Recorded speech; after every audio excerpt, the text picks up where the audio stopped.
meados de 1965, Amélia estava ajudando a ordenhar as vacas junto com seu pai no celeiro. Moravam em uma fazenda não muito grande no interior do Mato Grosso do Sul, e seu pai, Valdir, produzia soja para vender na região.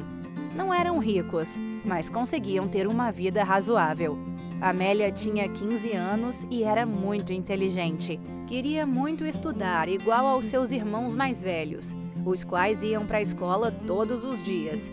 Entretanto, na maioria das vezes, tinha que ficar em casa ajudando a mãe a cuidar dos irmãos menores e preparar a comida para os peões que trabalhavam na lavoura de soja.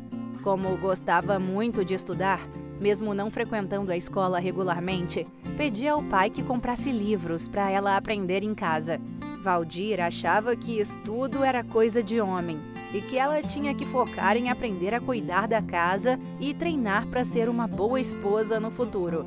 Porém, trazia alguns livros para a jovem, pois Amélia era uma boa filha. Ela adorava biologia e assuntos como anatomia. Queria ser médica quando crescesse, mas seu pai dizia que ela iria era se casar e dar muitos netos para ele. Um dia, Osvaldo, um fazendeiro que já era meio famoso na região de Campo Grande, comprou as terras que faziam limite com a fazenda de Valdir e se mudou com a família para lá. O homem tinha 5 filhos, um deles de 20 anos, Álvaro, que ajudava o pai na fazenda. Sem perder muito tempo, Valdir se tornou amigo de Osvaldo e, interessado em unir as famílias, tratou de apresentar Amélia para o jovem Álvaro.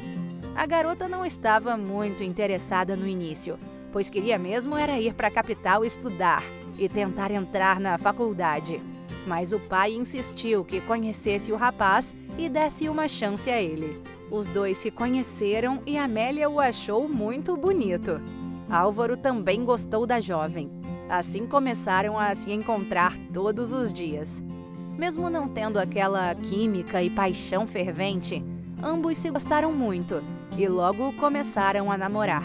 Em menos de um ano se casaram, mas ainda moraram durante um tempo na fazenda de Osvaldo. Algum tempo se passou e Amélia e Álvaro resolveram se mudar para a capital, Campo Grande. O rapaz abriu uma loja de grãos e sementes e vendia também parte da soja que o sogro produzia. A loja demorou a alavancar, mas depois de um ano se consolidou e deu ao casal uma boa vida.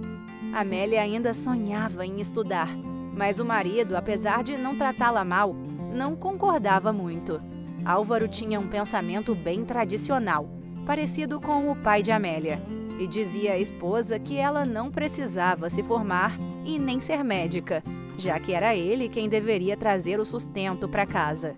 Mas ainda assim a jovem insistia. Dizia que era seu sonho poder ajudar as pessoas, e o rapaz chegou até a reconsiderar, permitindo que ela procurasse uma escola para terminar o ensino médio. Amélia ficou muito feliz e estava animada para começar as aulas, mas no dia em que foi se matricular, descobriu que estava grávida. Ela tinha 18 anos na época e frequentou as aulas só até os 6 meses de gestação. Depois não conseguia mais se esforçar tanto e ficou em casa até o seu primeiro filho nascer. Então acabou abandonando os estudos novamente. E quando seu filho já estava com 3 anos, pensou em voltar a estudar, mas ficou grávida de novo. E assim foram se passando os anos. Sempre que um filho crescia, outro nascia, a fazendo ficar mais e mais em casa para se dedicar à enorme família que estava formando. Mesmo não podendo frequentar a escola, Amélia era muito inteligente e autodidata. Assim como fazia com seu pai, pedia ao marido para trazer livros para que pudesse estudar em casa. Álvaro gostava muito da esposa e levava livros para a jovem sempre que podia. Amélia era uma ótima mãe e excelente dona de casa. Seus filhos cresciam felizes e ela sempre ia ensinando para eles, desde pequenos, as coisas que queria ter aprendido antes. Seu filho mais velho, Afonso, com 5 anos, já sabia ler e escrever. E os outros também eram muito inteligentes e aprendiam rápido. O marido adorava chegar em casa e ver Amélia dormindo com seus filhos e com os livros espalhados pela cama. Achava aquilo encantador e sabia que ela estava fazendo o melhor que podia para que as crianças crescessem com vontade de estudar. A jovem, com o passar do tempo, foi aceitando e se conformando com a sua vida. Apesar de nunca ter parado de aprender alguma coisa nova em casa sempre que podia, começou a estudar cada vez menos, conforme os filhos cresciam. Os anos foram se passando e era assim a vida de Amélia: cuidar da casa, cuidar dos filhos, ter mais filhos e cuidar do marido. Tiveram 7 filhos, todos homens, e todos amando da mãe, estudaram muito e entraram na faculdade. 2 viraram advogados, 3 empresários no ramo de grãos, um engenheiro agrícola e o outro engenheiro de produção. E todos tiveram carreiras de sucesso.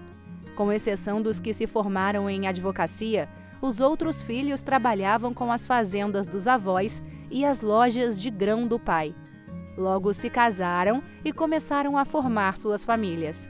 Álvaro e Amélia, já com 70 e 65 anos, respectivamente, tinham a casa bem cheia com muitos netinhos. A vida da senhora continuava a mesma de sempre. Cuidava dos afazeres domésticos, recebia os filhos, alguns netos passavam o dia na casa dela para que os filhos pudessem trabalhar, cuidava do marido, que agora era aposentado, fazia comida, lavava as roupas, tudo como sempre foi. Entretanto, uma noite, de madrugada, Álvaro começou a tossir sem parar. Amélia acordou e acendeu a luz. Viu que o marido estava cuspindo sangue. Entrou em desespero e imediatamente chamou uma ambulância. O senhor foi levado para o hospital e foi diagnosticado com câncer de pulmão em estágio muito avançado. Álvaro havia fumado durante toda a vida e nunca colocava seus exames de saúde em dia. Dizia que quem ia a médico é porque estava procurando doença. Dessa forma, não foi possível descobrir o câncer no início. Já tinha se espalhado por todo o pulmão, causando uma pneumonia muito séria. O senhor ficou internado, mas dentro de 3 meses, Álvaro, que não respondeu ao tratamento, acabou falecendo. Amélia sofreu muito pela morte do esposo.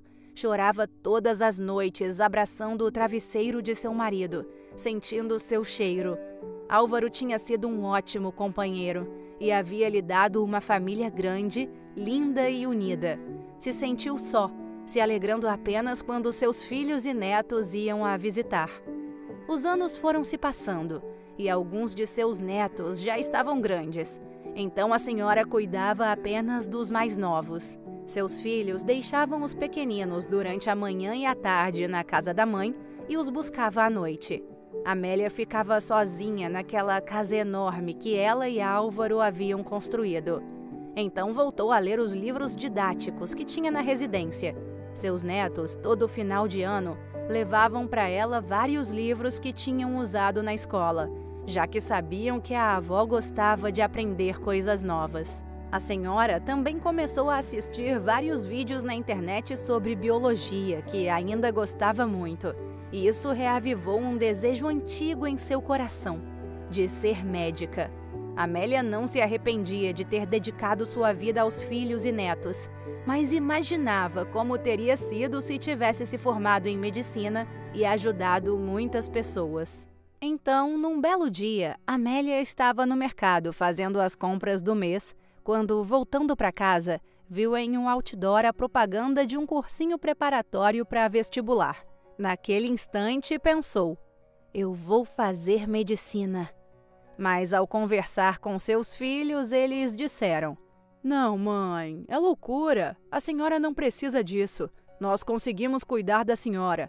Você não precisa trabalhar mais. Mas ela insistia que aquilo sempre foi seu sonho e que estava na hora de realizá-lo. Era 2018 e Amélia já tinha 68 anos. Então resolveu se matricular no cursinho. No primeiro dia de aula, ela chegou na porta da sala e Ramon, o professor de matemática, disse: olá, minha senhora, precisa de alguma coisa? A senhora veio chamar alguns dos alunos? Não, não. Eu sou aluna também. Meu nome é Amélia, respondeu. O professor ficou surpreso e todos os alunos da sala começaram a cochichar. Pode entrar, então. Seja muito bem-vinda, disse Ramon com um sorriso gentil em seu rosto. Amélia se sentou na frente, já que não enxergava mais tão bem. Pegou suas coisas e organizou em cima da mesa. Então o professor perguntou, curioso: E para qual curso a senhora está estudando, dona Amélia? Eu quero tentar medicina, respondeu a senhora. Todos olharam espantados para ela e alguns até começaram a rir. Mas Ramon falou para os alunos: A senhora está mais que certa. Não existe idade para correr atrás dos nossos sonhos. Peguem ela como exemplo, alunos. E começou a dar aula. Nesse primeiro dia, Amélia não entendeu quase nada. Só as aulas de biologia que entendia, pois gostava muito. Tinha muita dificuldade nas outras matérias, principalmente matemática e química. Voltou para casa e procurou no YouTube aulas de reforço de matemática básica e assistiu a noite toda. No dia seguinte, no cursinho, perguntou a Ramon sobre algo que viu nos vídeos e não havia entendido. O professor ficou todo alegre em ver que a senhora estava se esforçando. E assim, Amélia ia seguindo com as aulas. No início tinha muita dificuldade, mas com a ajuda dos vídeos, dos professores e dos netos, que também a auxiliavam em casa, foi conseguindo aprender bastante. Alguns alunos do cursinho, que no início não davam bola para a senhora e achavam até irracional ela estudar com eles, começaram a gostar dela, pois viam sua garra e esforço. Amélia fez bastante amizade com os alunos mais novos, que viam a senhora como uma inspiração. Amélia estava adorando aprender assuntos novos de todas as matérias.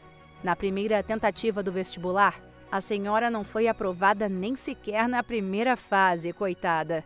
Mas continuou estudando todos os dias, mesmo com algumas pessoas ainda falando que era impossível que uma pessoa na idade dela passasse em um dos cursos mais concorridos do Brasil. Todos do cursinho amavam a senhora e sempre a ajudavam quando ela precisava. Ela também os auxiliava em biologia, que era sua paixão, e ensinava melhor que muitos professores. Um ano depois, como já tinha muito mais facilidade em todas as matérias, foi aprovada em medicina na Faculdade Federal da cidade. Foi uma alegria só.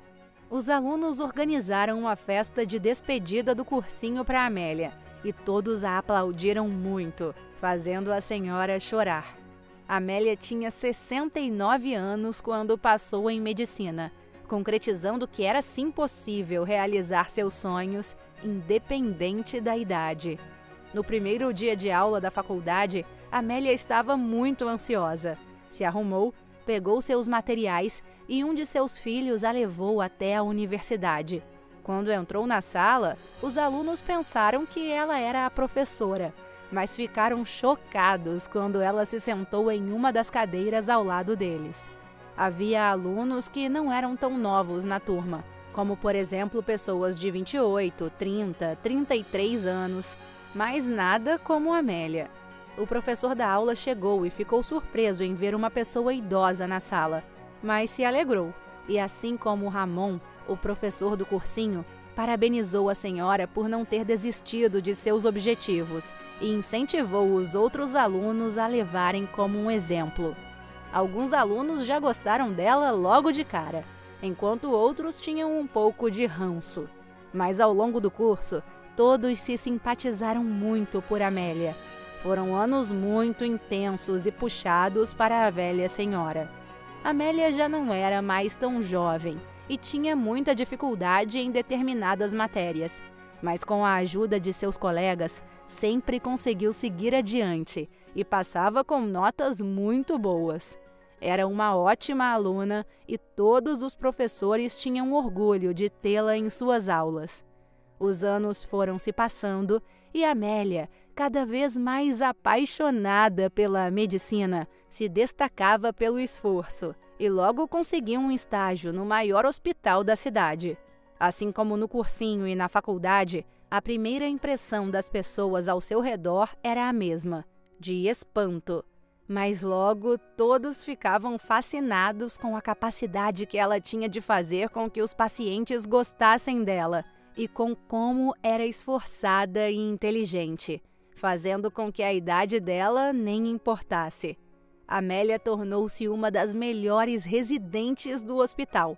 E os anos se passaram até que chegou sua formatura. Todos os seus filhos e netos compareceram e estavam muito felizes e orgulhosos dela. Amélia foi convidada para ser oradora da turma e fez um discurso emocionante sobre nunca desistir dos seus sonhos, porque um dia eles se realizariam, não interessava quando. Todos choraram muito e aplaudiram a senhora de pé. Foi uma noite mágica. Seus filhos, netos e colegas com quem passou os últimos 6 anos estavam todos ali. Amélia se lembrou de seu pai e de seu marido, que sempre levavam livros para que ela pudesse estudar, e se emocionou, pois queria que eles estivessem ali com ela, comemorando um dos momentos mais felizes de sua vida. Por um momento, em meio à música alta, pessoas dançando, luzes brilhando, Amélia parou e chorou. Não conseguia acreditar que seu maior sonho havia se concretizado. Ela agora era médica, aos 75 anos. Todos da sua família, a vendo chorar, a abraçaram e choraram com ela. Sentiam pleno orgulho de ter uma mãe e uma avó como ela. A velha senhora era a própria definição de força, perseverança e honra. Amélia se formou e começou a sua especialização em cardiologia. Então, em uma semana de véspera de Natal, a senhora foi passear com alguns de seus filhos e netos no shopping. Foram comprar os presentes de Natal e ingredientes para a ceia.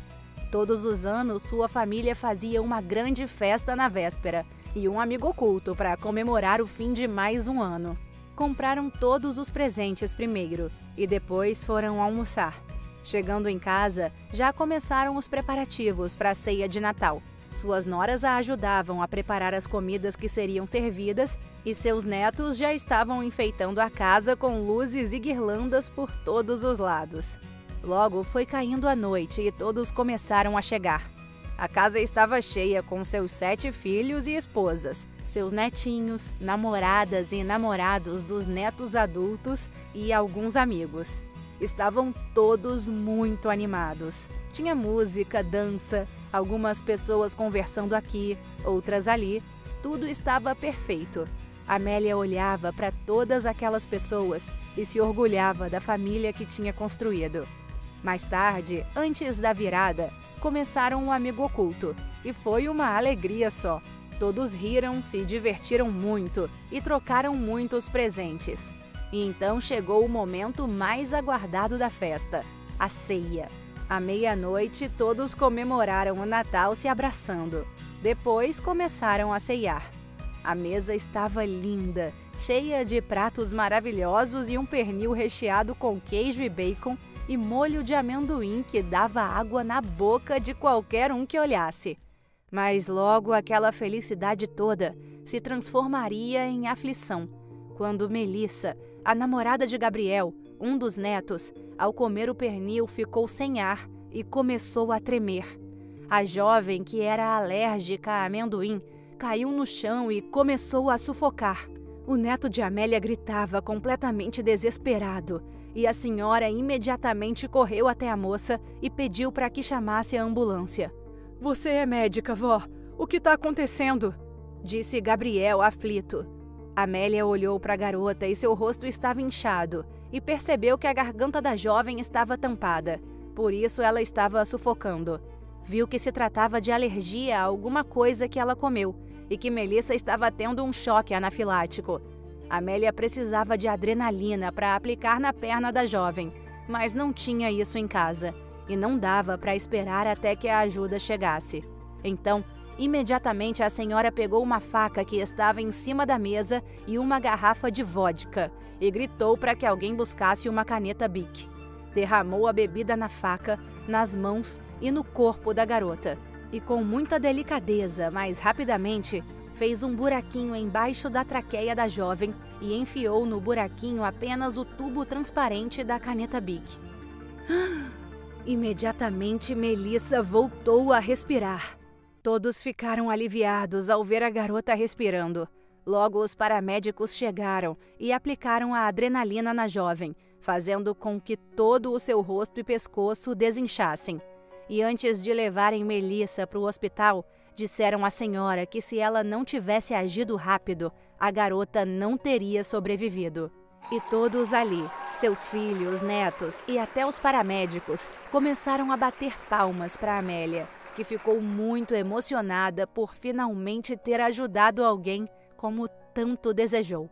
Amélia concluiu sua residência e se tornou uma ótima cardiologista. Seus filhos a ajudaram a construir sua clínica e a velha senhora atendeu vários e vários pacientes e salvou muitas outras vidas durante todos os anos que lhe restavam.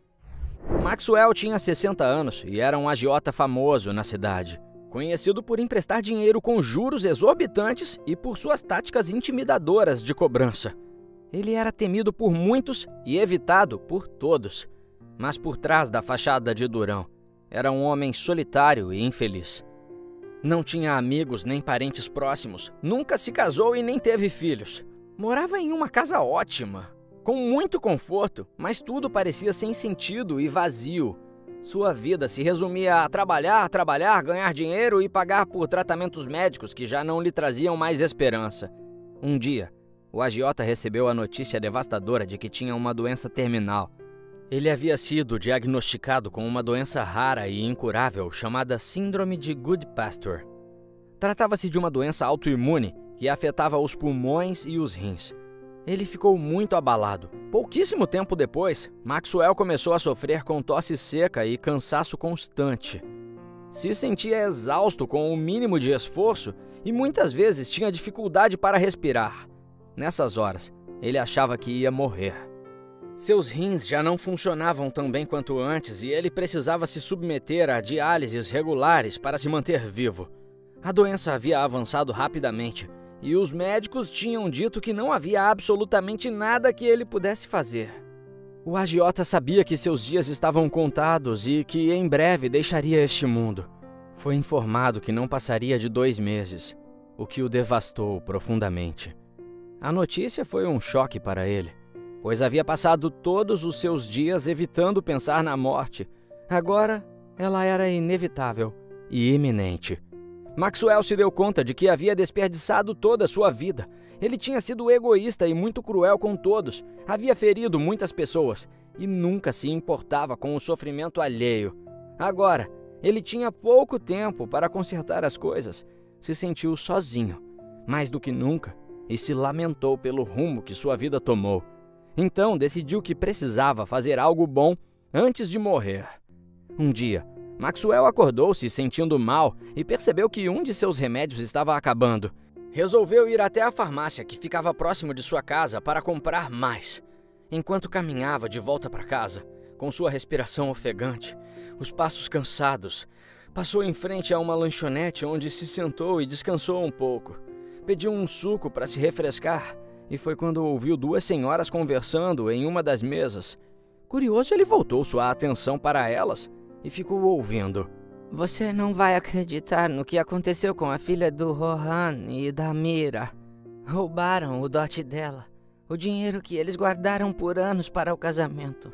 Agora ela não tem como se casar e está desesperada. Disse uma das senhoras. Como assim roubaram o dote? Isso é um absurdo. Eles não têm como recuperar o dinheiro? Perguntou a outra. Não. Parece que a polícia não conseguiu encontrar o culpado e agora eles estão desolados. Não sei como vai ser a vida dela a partir de agora. Fiquei sabendo que ela está pensando em cancelar o casamento. Respondeu a primeira. Essa história se tratava de Aisha, uma jovem de 20 anos que ainda estava na faculdade de medicina. Era uma jovem que vinha de uma família com descendência indiana. Sempre foi uma garota forte e determinada. Desde criança, ela sonhava em se tornar médica e ajudar as pessoas. Com muito esforço e dedicação, Ela conseguiu entrar em uma boa faculdade de medicina, mas a vida universitária era cara e seus pais não tinham condições de arcar com todas as despesas, pois estavam juntando por anos o dote que seria utilizado no casamento dela. Eles sonhavam em encontrar o pretendente perfeito para a filha e oferecer um casamento digno de suas tradições culturais indianas. Eles eram donos de uma pequena mercearia na cidade, então tinham até uma vida razoável, mas não o suficiente para bancar a faculdade da filha, juntar para o dote e ainda aguentar as despesas em casa com seus outros 2 filhos, irmãos de Aisha. Foi então que a garota decidiu trabalhar como vendedora em uma loja de roupas para ajudar a pagar as mensalidades da faculdade. Durante anos, ela se desdobrou entre as aulas, o estágio no hospital e o trabalho na loja. Mas ela não reclamava, pois sabia que estava fazendo o que amava e que um dia seria uma ótima médica. Além de que, com certeza, seria bem remunerada e poderia dar uma ótima vida para sua família. Ela estudava muito e se esforçava para ser uma boa filha, sempre respeitando as tradições de sua família. Quando conheceu Jonas, um jovem brasileiro de família simples, a garota não pôde deixar de se encantar por sua gentileza e bom coração. Apesar das diferenças culturais, eles se apaixonaram e decidiram ficar juntos. Os amantes se conheceram no primeiro dia de aula da faculdade, faziam parte do mesmo grupo de estudos e, com o tempo, foram se aproximando e perceberam que tinham muitas coisas em comum, além da paixão pela medicina. Jonas era um rapaz gentil e carinhoso que sempre fazia questão de ajudar Aisha nos estudos e nos trabalhos da faculdade. Ele era um ótimo ouvinte e sempre a apoiava em suas decisões. Com o tempo, o amor entre eles foi crescendo e se fortalecendo, até que finalmente Jonas pediu Aisha em casamento e ela aceitou, feliz e realizada. A família da jovem também amava o rapaz. Apesar de ele não conhecer algumas práticas de sua cultura indiana, Rohan e Mira o receberam e o aceitaram em sua família. Mas pediram que pelo menos a tradição dos pais da noiva pagarem o dote da filha fosse mantido, pois seria uma grande alegria para eles, já que juntaram por anos para realizar o casamento dos sonhos de Aisha. O rapaz aceitou, queria agradar os sogros. E assim estavam todos muito felizes. Mas, em uma tarde, enquanto estava na faculdade estudando, o celular da garota tocou. Era sua mãe chorando desesperadamente, dizendo que haviam roubado todo o dinheiro do dote dela. A jovem mal conseguia entender o que estava acontecendo. Correu para casa imediatamente, preocupada com seus pais. Ao chegar lá, os encontrou sentados no sofá, com um semblante triste e abatido. Eles explicaram a Aisha que, enquanto estavam na mercearia, foram abordados por 2 homens armados que levaram todo o dinheiro do caixa, incluindo o cofre em que o dote da filha ficava. Aisha sentiu seu coração se partir em pedaços ao saber da notícia. Ela sabia o quanto seus pais tinham trabalhado duro para juntar aquele dinheiro e agora tudo havia sido tirado deles. Se sentiu impotente e frustrada por não poder fazer nada para ajudar. Seus pais estavam arrasados e ela queria desesperadamente fazer algo para consolá-los. Mesmo com suas economias, a garota não conseguiria recuperar o valor exato para o casamento e estava cogitando cancelá-lo. Era uma tristeza e uma humilhação para a família, mas eles não tinham outra opção. Maxwell escutou toda aquela conversa, pensando na situação da garota. Sabia o quanto o dinheiro poderia mudar a vida de alguém e que às vezes as pessoas acabam tomando decisões drásticas por falta dele. Foi então que decidiu que faria algo pela jovem. Afinal, ele não precisava mais do dinheiro e queria fazer algo de bom antes de partir. Conseguiu descobrir onde os indianos moravam e foi até lá. Ele não sabia muito bem o que dizer, mas queria ajudar aquela pobre garota a não ter seu casamento dos sonhos cancelado. Quando bateu na porta, Aisha atendeu. "Com licença, você que é Aisha? Eu gostaria de falar com você", disse Maxwell com uma voz suave, mas que por dentro estava bem ansioso. A estudante ficou um pouco curiosa do porquê aquele homem estava ali, já que sabia que ele era o agiota mais famoso da cidade. E então perguntou: "Sim, sou eu. Em que posso ajudar?" "É sobre o que aconteceu com o seu dote", respondeu Maxwell. eu vou te devolver o dinheiro que foi roubado. Aisha ficou surpresa com a oferta e seus olhos se encheram de lágrimas, mas logo percebeu que não teria como pagar o agiota e então disse: Isso seria incrível, mas mesmo que eu quisesse, eu não teria como te pagar. O homem hesitou por um momento, mas acabou dizendo: Eu tenho que confessar uma coisa. Fui eu quem roubou o seu dote. A garota ficou chocada e sua família, que estava na sala ouvindo tudo, se assustou. Rohan ficou furioso. Como assim? O que você está dizendo? Quer dizer que aqueles capangas eram seus? Não tem vergonha de mandar roubar uma mercearia que nem é grande? Você já não tem muito dinheiro? Por que queria o nosso? Maxwell estava tão constrangido, mas não podia voltar para trás. Então continuou fingindo que era culpado. Senhor, eu sinto muito. Acontece que eu fiquei com um peso na consciência. Eu mandei aqueles homens roubarem vocês, pois sabia que tinham uma grande quantia guardada. Entenda, eram apenas negócios para mim. Mas eu me arrependo muito agora. Eu não vim pedir perdão, apenas vim devolver o que roubei. Disse o homem, tentando parecer sincero. Aisha e sua família ainda estavam céticos e perplexos. E Mira gritou, com lágrimas nos olhos: Tem ideia do que nos fez passar? A vergonha de perder o dote da nossa única filha. Sabe como estamos sendo vítimas de falatório pela cidade? Você é um homem horrível e sem coração. Então apenas nos devolva o que é nosso e vá embora daqui. Ele disse então que, para tentar se reparar, iria dar um pouco mais de dinheiro. Mas Rohan e Mira não aceitaram. Pegaram o envelope onde estava o valor do dote e o expulsaram da porta de casa. Maxwell foi embora sentindo-se desanimado e frustrado por não ter conseguido ajudar Aisha como queria. Ele sabia que tinha feito uma escolha errada ao mentir, mas não poderia ter sido de outra forma. Pelo menos ela vai poder casar agora, pensou o agiota. E como casou, Aisha teve seu casamento dos sonhos e não poderia ter ficado mais feliz.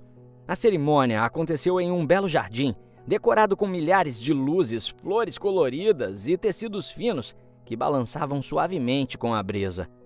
Aisha usava um sari branco, um tipo de vestido indiano com detalhes em dourado e um véu longo que caía por cima do seu rosto. Seu cabelo estava preso em um coque baixo, decorado com flores brancas. Jonas estava lindo com um terno cinza claro e um pequeno broche na lapela. O casamento foi uma mistura da cultura indiana com a brasileira. Juntava o melhor dos dois mundos. A música começou a tocar e todos se levantaram. Aisha entrou no jardim, acompanhada de seu pai, e caminhou até o gazebo onde Jonas a esperava. Ela tirou o véu, revelando seu rosto radiante. O casal se olhou nos olhos enquanto o pandit, como é chamado o celebrante da tradição indiana, começou a falar. O discurso foi lindo e emocionante, dizendo sobre o amor, a união e a importância de compartilhar a vida com a pessoa amada, independentemente de onde ela tenha vindo ou em que cultura ela foi criada. Após a troca de alianças, o casal se beijou sob uma chuva de pétalas de rosa lançadas pelos convidados e, em seguida, todos se dirigiram a um salão para a festa, onde havia um enorme bolo decorado com flores brancas e douradas. Aquele casamento era um sonho para a jovem. Foi uma noite mágica, cheia de amor e alegria. Aisha não conseguia expressar o quanto estava realizada. Rohan e Mira estavam muito felizes em poder dar o casamento dos sonhos para Aisha. Se sentiam aliviados depois de terem passado pela experiência de ter o dote roubado. Ver a filha feliz e realizada era tudo o que sempre desejaram. Eles sabiam que tinham feito o que podiam para tornar aquele dia especial e estavam gratos por terem conseguido. É o dia mais feliz da minha vida, disse Mira com lágrimas nos olhos. Aisha está tão linda e tudo está perfeito. Nem acredito que nossa bitia está se casando, acrescentou Rohan, sorrindo para a esposa. É um sonho realizado. Enquanto observavam a cerimônia, os pais se abraçaram emocionados, sentindo-se agradecidos por terem conseguido proporcionar um momento tão especial para sua filha. Após uma semana do maior sonho da jovem Aisha ter se realizado, sua família recebeu uma ligação do departamento da polícia. Bom dia, Sr. Rohan. Queremos informar uma ótima notícia. Achamos os criminosos responsáveis pelo roubo da sua mercadoria. Eles gastaram um pouco da quantia que tinham levado, mas o dote da sua filha está intacto dentro do cofre. Eles eram ladrões de uma quadrilha que estávamos procurando há algum tempo e que estavam fazendo vários roubos pela região e pelas cidades vizinhas. Esses canalhas não vão mais nos incomodar e estamos felizes por podermos devolver o dote de sua filha integralmente. O homem ficou confuso e foi correndo contar à sua mulher e depois até a nova casa da filha contar o que tinha acontecido. A jovem e seu marido não conseguiam acreditar. Ela ficou tão desnorteada e preocupada que decidiu esclarecer as coisas com o agiota. Então, Aisha e Jonas ligaram para ele perguntando se poderiam se encontrar. Maxwell concordou e eles marcaram um encontro em uma lanchonete na cidade. O casal chegou primeiro e pediu um café enquanto esperava. Quando o agiota entrou, ele parecia um pouco nervoso, pois não tinha ideia do que poderia ser aquela conversa. Aisha começou a falar. Seu Maxwell, você soube que a polícia prendeu o verdadeiro culpado pelo roubo do meu dote? Por que você assumiu a culpa? Eu não entendo. O homem ficou pálido e por um segundo abaixou a cabeça e suspirou. Me desculpe por ter mentido para vocês. Eu não sabia o que fazer naquele momento. Eu vi como a sua família ficou arrasada com o roubo do dote e eu pensei que se eu devolvesse o dinheiro, poderia ajudá-los. Ajudá-los a não cancelar o casamento de vocês. O casal ficou em silêncio, olhando para o agiota, até que Jonas perguntou. Mas por que esse interesse repentino em nos ajudar? Nem nos conhecemos. Pobre homem não queria revelar seus verdadeiros motivos, mas não se viu com outra escolha. A verdade é que eu estou morrendo. Aisha e o marido podiam ver a tristeza e a solidão em seus olhos, e ele continuou. Eu descobri que estou em um estágio terminal e não queria morrer como um agiota ruim. Eu pensei que isso poderia amenizar minha reputação. Eu não sei, fazer uma última coisa boa antes de partir. Eu menti porque não queria que vocês sentissem que estariam me devendo. Eu só queria mesmo ajudar. O casal ficou boquiaberto, sem palavras. Disseram que sentiam muito pela situação daquele pobre homem. E então a jovem falou. Maxwell, nós não temos como agradecer. Você nos deu a chance de realizar um sonho que... Bem, você está muito enganado se acha que é uma pessoa ruim. Pessoas ruins não fazem isso. Você nem nos conhecia e, independente de estar ou não com pouco tempo de vida, você fez a melhor coisa que poderia em nossas vidas. Eu agradeço de verdade por tudo. O agiota ficou um pouco surpreso, mas agradeceu suas palavras. Eles terminaram a conversa e se despediram. O casal saiu do café e se sentindo um pouco mais aliviado, sabendo que a verdade havia sido revelada, mas algo estava incomodando a moça. Ela sentia que aquele homem precisava de mais, além de um simples agradecimento. Os dois contaram aos pais da jovem sobre o que o agiota havia feito. Rohan e Mira ficaram impressionados com a atitude dele e ficaram gratos, mas ao mesmo tempo envergonhados por tê-lo tratado mal. Então, Aisha teve uma ideia e convidaram Maxwell para jantar em sua casa. Na noite do jantar, todos acolheram o homem com amor e carinho. A princípio, o agiota estava desconfortável e inquieto, mas logo começou a se sentir à vontade na companhia deles. A comida estava deliciosa e todos riam e conversavam animadamente. Aos poucos, e com o passar do tempo, ele foi se aproximando daquela família e ficaram muito mais amigos. Estavam sempre juntos e se divertiram muito. Além disso, Aisha e Jonas sempre o visitaram e cuidaram dele diversas vezes por ele estar debilitado. Até que um dia Maxwell foi parar no hospital e não resistiu. Ele se foi, e aquela família indiana chorou e se lamentou pela perda do amigo tão querido. Fizeram um velório digno e o homenagearam. Alguns dias depois, o casal recebeu uma carta e uma caixa dos Correios. Era um presente de Maxwell. Eles abriram a carta e choraram quando leram. Queridos Jonas e Aisha, Espero que esta carta os encontre em paz e felizes, juntos. Desde que conheci vocês, finalmente comecei a compreender o verdadeiro significado da palavra família. Vocês me acolheram em seus corações quando eu mais precisava. E acreditem em mim quando digo que nunca me esquecerei disso. Vocês me mostraram o amor e a amizade, coisas que havia esquecido que existiam. Gostaria de agradecer por me dar a chance de me redimir e fazer o que é certo. Por isso deixo este presente a vocês e sua família por tudo o que fizeram por mim, por estarem ao meu lado nos meus últimos dias. O que passei com vocês foi melhor do que todos os outros momentos da minha vida. Vocês sempre estarão em meu coração. Com amor e gratidão. Maxwell. Aisha e Jonas já estavam emocionados, mas quando abriram a caixa, ficaram sem palavras. Havia uma quantia significativa de dinheiro dentro dela, cerca de R$200 mil. Com lágrimas nos olhos, o casal agradeceu aos céus pelo dia em que conheceram Maxwell e por ele ter entrado em suas vidas. Ele partiu em paz, se sentindo parte de algo maior, e Aisha e sua família sempre se lembraram dele como um homem que, apesar de tudo, tinha um bom coração e que o amor e a bondade podem mudar a vida de alguém. Alice acordou às 6 da manhã, virou-se para a janela e olhou para o céu. Por um momento contemplou a beleza do sol entre as nuvens e logo se levantou. Ajoelhou-se na beira de sua cama e, olhando para além de sua janela, começou a dizer: Querido Deus, te agradeço por mais um dia de vida e por esse céu lindo. Que hoje a sua luz possa brilhar sobre mim e que ela alcance todos ao meu redor. Peço que me ajude a ter forças para aguentar tudo o que eu já sei que vou passar. Amém.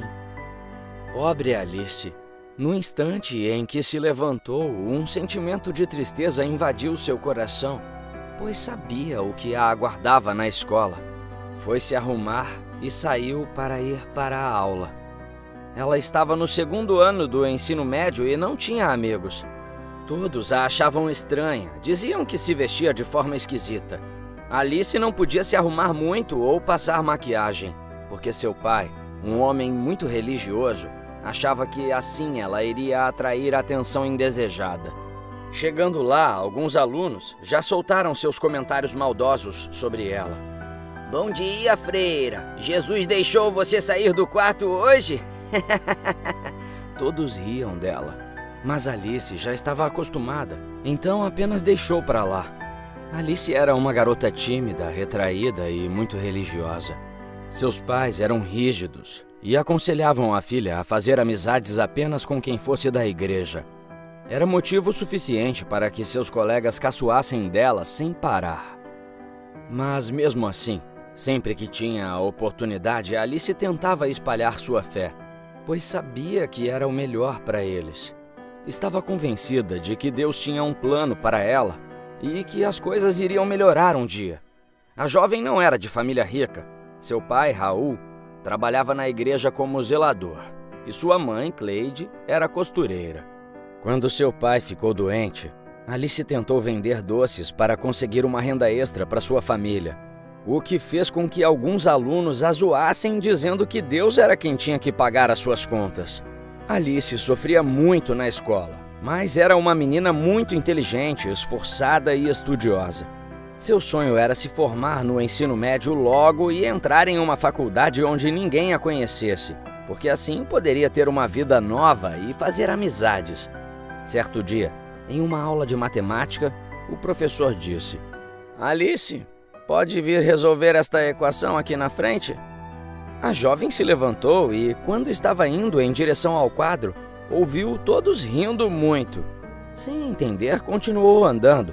E antes que chegasse ao quadro, uma menina gritou: Alice, fiquei sabendo que seus pais estão cheios de dívidas, mas parece que as suas regras estão em dia, né? Quando Alice olhou para sua roupa, estava suja, com uma mancha vermelha.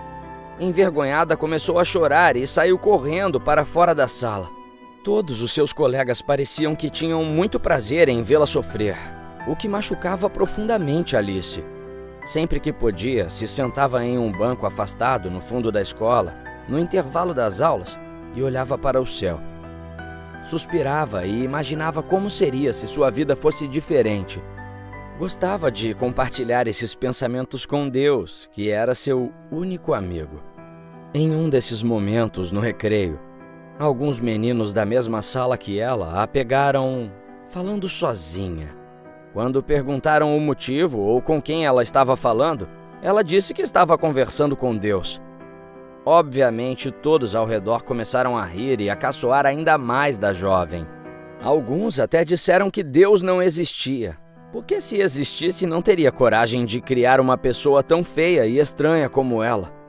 Muito magoada, Alice voltava para casa assim todos os dias, cada vez mais amargurada com a vida, chutando as pedrinhas que encontrava pelo caminho. Alice chorava e só conseguia pensar que não aguentava mais ser tratada tão mal por todos os seus colegas. Em um banco de praça, implorou: "Por favor, Deus, por favor, me tira dessa situação, por favor. Eu queria tanto que eles gostassem de mim. Queria muito ter amigos. Queria poder comer com eles no recreio. Queria que eles me escutassem. Era só isso que eu queria, meu Deus."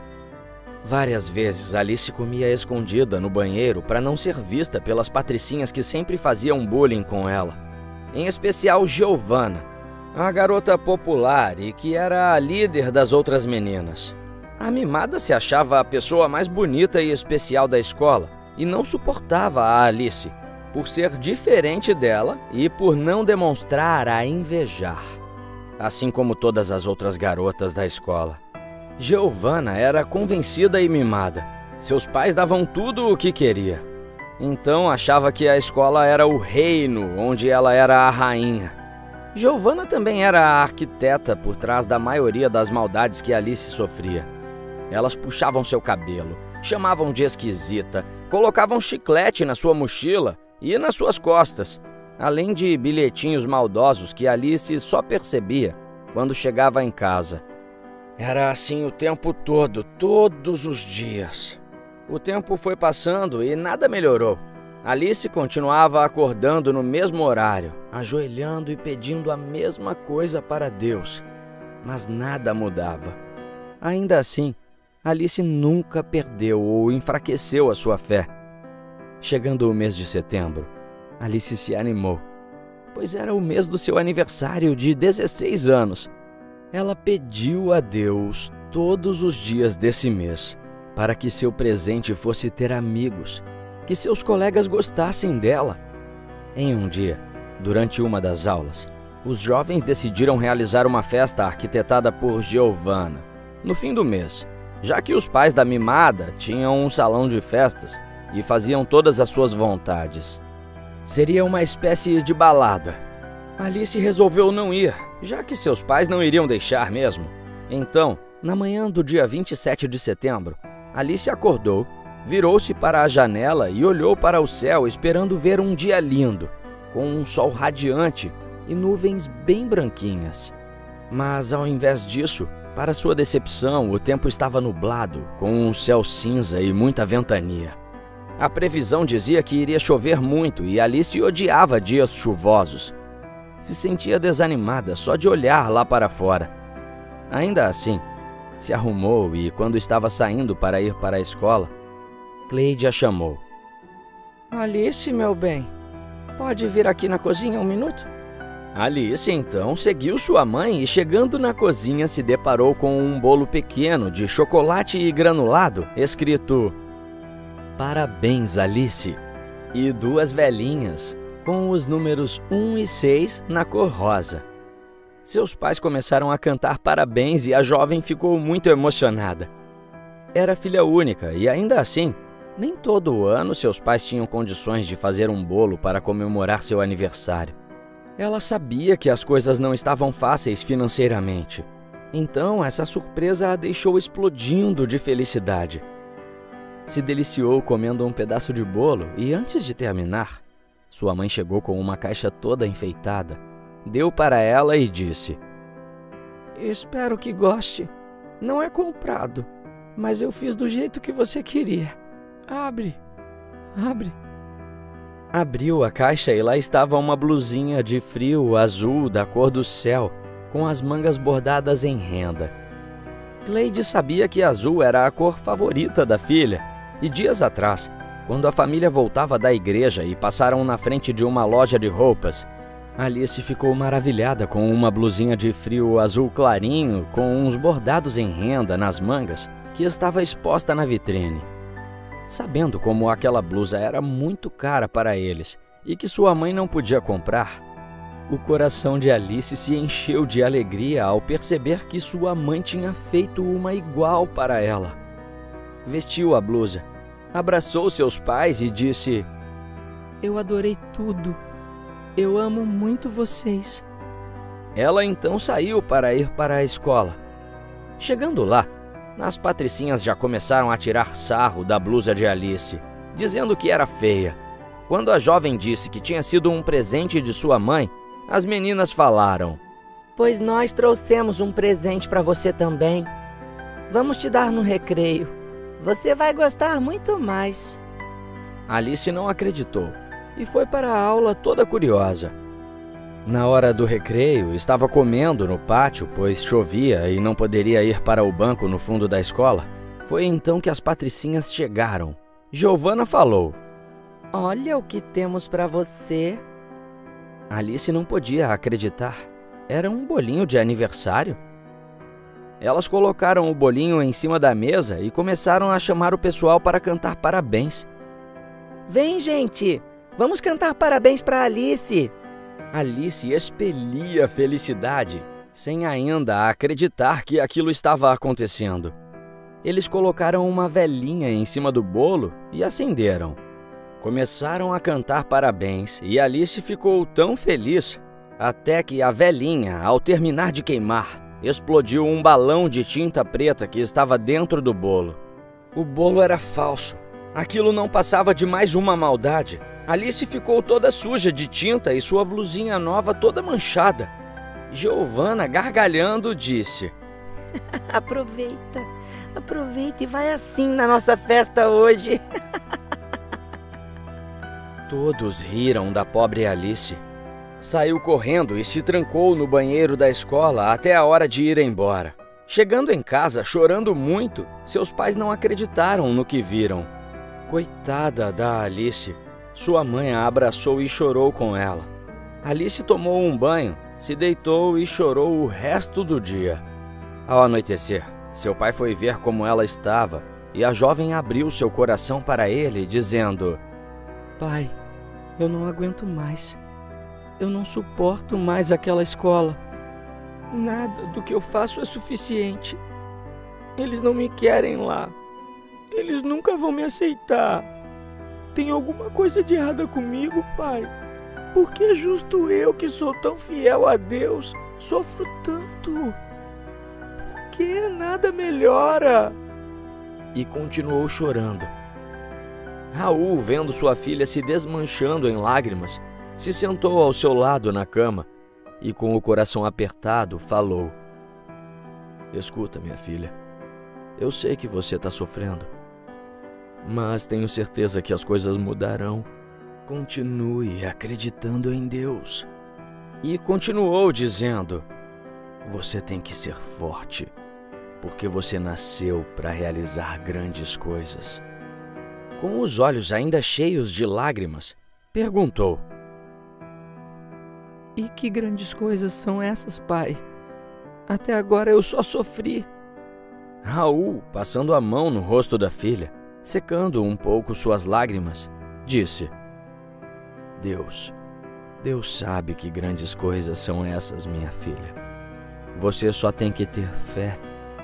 Ele abraçou Alice e concluiu: Agora dorme um pouco e não se preocupe, porque não tem nada que você não possa aguentar enquanto estiver com Deus no coração. Então, saiu do quarto deixando Alice sozinha com seus pensamentos. Alice, ainda chorando, olhou para aquele tempo nublado do lado de fora da sua janela e ficou observando a chuva cair e o barulho que ela fazia ao bater no vidro. Estava refletindo o que seu pai havia acabado de dizer. Lembrou de seus colegas e sentiu algo que a incomodou muito. Era um sentimento estranho. Ela não sabia bem o que, mas algo não estava certo. Pensou que se tratava apenas de mágoa corroendo seu coração e, com os olhos ainda cheios de lágrimas, falou com Deus. Querido Deus, eu sei que estou sofrendo, mas vou continuar acreditando que um dia o Senhor vai me fazer realizar uma coisa grande. Mesmo doendo muito meu coração agora, eu ainda acredito. Eu vou continuar aguentando. Antes que pudesse terminar sua oração, pegou no sono. Era por volta das 18 horas. Tinha acabado de escurecer. Alice começou a sonhar com o salão de festas da Giovanna e com os colegas que estavam lá chegando para a balada. Estava chovendo muito e mesmo assim eles chegavam sem parar. A música era altíssima e se misturava com o barulho dos trovões. Havia luzes e comida à vontade. Ela viu os jovens conversando, dançando e se divertindo. Logo, ouviu um barulho muito alto de trovão e olhou para cima. Percebeu que havia uma rachadura no teto do salão e com a chuva, a rachadura estava ficando cada vez maior. Até que, de repente, viu o teto caindo sobre seus colegas. Gritou, mas sua voz não saiu. Então, ouviu uma voz muito alta e doce vindo dos céus que dizia: "Você tem que ajudá-los, minha filha." Alice tentou correr para socorrê-los e então acordou aos gritos. Seus pais chegaram correndo em seu quarto perguntando o que tinha acontecido e a viram muito assustada. Alice se levantou da sua cama às pressas e simplesmente, do jeito que estava, saiu correndo em direção à porta. Seus pais, sem conseguir entender nada, correram atrás dela e perguntavam: "O que aconteceu, filha? O que foi?" Alice, que já estava chegando à porta, disse: "Eu ouvi a voz de Deus, pai. Algo muito ruim vai acontecer. Eu tenho que impedir." E saiu correndo na chuva em direção ao salão de festas, que ficava a alguns quarteirões dali. Seus pais, ainda sem entender o que estava acontecendo, correram atrás dela. Chegando lá no salão, toda molhada e assustada, Alice gritou para que todo mundo saísse de lá, porém foi totalmente ignorada. Seus colegas, alguns rindo e outros pasmos com a situação em que a jovem chegou, simplesmente a expulsaram de lá. Antes que conseguissem tirá-la da festa, Alice avistou a rachadura no teto e se apavorou ainda mais, se lembrando do pesadelo que tivera. Começou a gritar: "O teto vai cair, está rachado, olhem! Vocês precisam sair daqui agora!" Mas ninguém acreditou nela. Sequer olharam para cima. Após jogarem a pobre para fora, eles voltam para a festa, fechando a porta na sua cara. Alice, insistente, começou a bater forte na porta e gritou: "Saiam daí agora! O teto vai cair! Deus me disse que o teto vai cair!" Lá dentro, os jovens, ouvindo aquilo, só conseguiam comentar uns com os outros: "Que menina louca, né? Precisa ser internada." Alice deu a volta e entrou pela entrada dos fundos, completamente encharcada e suja de lama. Ela avistou o alarme de incêndio e resolveu ativá-lo. Todos então começaram a correr para fora do salão de festas, assustados com o alarme de incêndio, sem entender muito o que estava acontecendo. Logo depois que todos já estavam fora do salão, Alice chegou perto deles e falou que foi ela quem ativou o alarme. Os jovens ficaram muito irritados e uma gritaria começou a acontecer. Giovanna partiu para cima de Alice, jogando ela no chão. "Você é louca? Tem ideia do que fez? Você estragou a festa, sua idiota! Você acabou com a minha festa! Eu vou te dar uma surra que você nunca mais vai esquecer!" Nesse momento, algumas pessoas puxaram a Giovanna e tentaram segurá-la longe de Alice. E os pais da jovem religiosa chegaram e acobertaram a filha, mandando todos se afastarem. Giovanna continuou gritando e tentando se soltar para bater na pobre. "Essa sua filha é louca! Ela tem que ir para um hospício! Eu vou quebrar ela na porrada. Me soltem agora! Me soltem! Eu mandei me soltar! Antes que Giovanna conseguisse se soltar para partir para cima de Alice novamente, todos ouviram um barulho muito alto e viram um raio caindo bem em cima do salão de festas. Imediatamente o teto do salão desabou e tudo o que havia embaixo dele foi destruído. Todos ali ficaram paralisados, sem reação alguma e sem acreditarem no que tinham acabado de presenciar. Perplexos, eles olharam para Alice, que estava quase chorando, sem reação também. Por um momento, não conseguiram dizer uma só palavra. Alguns começaram a chorar, outros começaram a se abraçar e outros a porem a mão na cabeça e se perguntar se aquilo realmente havia acontecido. Alice estava certa. O teto havia caído e se ainda tivessem lá dentro estariam todos mortos. Giovanna, arrasada, só conseguia olhar para o salão. Mas assim que recobrou a consciência, voltou sua atenção para Alice, que, ainda caída no chão, parecia não acreditar que isso realmente havia acontecido, exatamente como em seu sonho. Giovanna correu em direção a Alice, a abraçou e começou a chorar. Todos ali estavam muito abalados, mas também começaram a chegar perto de Alice e a abraçarem ela. Chorando, eles diziam: "Nos desculpe, Alice, por nunca termos acreditado em você. Nos desculpe." Em meio a lágrimas, pouco a pouco foram sorrindo e se sentindo aliviados por Alice ter salvo a vida deles. Começaram a bater palmas para Alice e ela, sem acreditar, começou a chorar. Só que dessa vez, de felicidade. Alice se levantou e recebeu muitos abraços, elogios e carinho.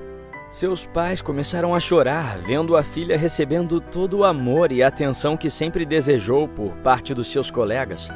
Todos ficaram muito felizes e começaram a acreditar nela, que Deus realmente existia e que tinha usado a Alice para salvá-los de uma imensa tragédia. E assim, Alice sentiu em seu coração um sentimento que nunca havia sentido antes: o amor de seus colegas, que a partir desse dia começaram a tratar Alice como ela sempre mereceu. E se você gostou dessa história, com certeza o próximo vídeo que está aparecendo aí na sua tela vai te emocionar também. Não se esqueça de se inscrever no canal, deixar o seu gostei e ativar o sininho das notificações para não perder nenhum dos nossos próximos vídeos. Um beijo grande e a gente se vê na próxima história.